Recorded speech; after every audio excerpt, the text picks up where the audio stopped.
एक गांव में एक स्त्री रहा करती थी। वह स्वभाव से बहुत बहुत गुस्से वाली थी। गुस्सा उसकी नाक पर बैठा रहता था। छोटी छोटी बात पर वह तुनक जाती और लोगों को भला बुरा कह देती। आस पड़ोस में रहने वाले लोग उसके परेशान थे और उससे बात करने से घबराते थे। घर कैसे अछूता रहता, उसका गुस्सा घर पर कलह का कारण बन चुका था।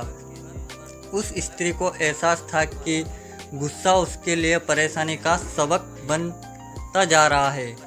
अक्सर गुस्सा उतारने के बाद वह पछतावे की आग में जला करती थी, लेकिन गुस्सा नियंत्रण के बाहर होने के कारण स्वयं को लाचार पाती।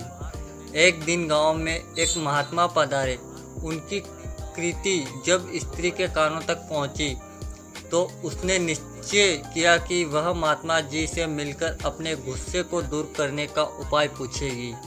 वह महात्मा से मिलने पहुंची और प्रणाम कर बोली, गुरुवर, मैं अपने गुस्से से परेशान हूँ। गुस्से पर काबू ही नहीं रख पाती। गुस्से में अक्सर लोगों को भला बुरा कहती जाती हूँ और बाद में पछताती हूँ। मेरे गुस्से के कारण सब मुझे नाराज नज़रअंदाज करने लगे हैं। इससे मैं बहुत दुखी भी हूँ। मुझे कोई ऐसी दवा दीजिए कि मैं गुस्सा करना छोड़ दूँ। महात्मा ने उसे एक शीशी दी और बोले, पुत्री, एक शीशी में क्रोध दूर करने की दवा है। अब से जब भी तुम्हें क्रोध आए, इस शीशी से मुंह लगाकर दवा के कुछ घूंट पी लेना है। स्त्री दवा पाकर बहुत खुश हुई और महात्मा का धन्यवाद कर अपने घर लौट गई। उसके बाद उसे जब भी गुस्सा आता वह शीशी में मुंह लगाकर दवा पी लेती। धीरे धीरे उसका गुस्सा कम होने लगता। 7 दिन बाद जब शीशी की दवा खत्म हो गई तो वह फिर से महात्मा के पास पहुंची और बोली, गुरुवर, आपने मुझे गजब की दवा दी है। पीते साथ ही गुस्सा छूमंतर हो जाता है।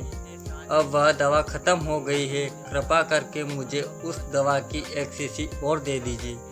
महात्मा मुस्कुराते हुए बोले, पुत्री, तुम्हें जानकर आश्चर्य होगा कि उस शीशी में कोई दवा नहीं थी। उसमें सादा पानी भरा हुआ था।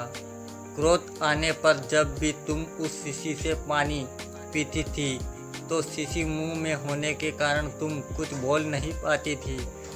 क्रोध दूर करने का उपाय बस अपना मुंह बंद कर लेना है। अब से यही किया करो। सीख, क्रोध दूर करने का उपाय बस अपना मुंह बंद कर लेना चाहिए। धन्यवाद।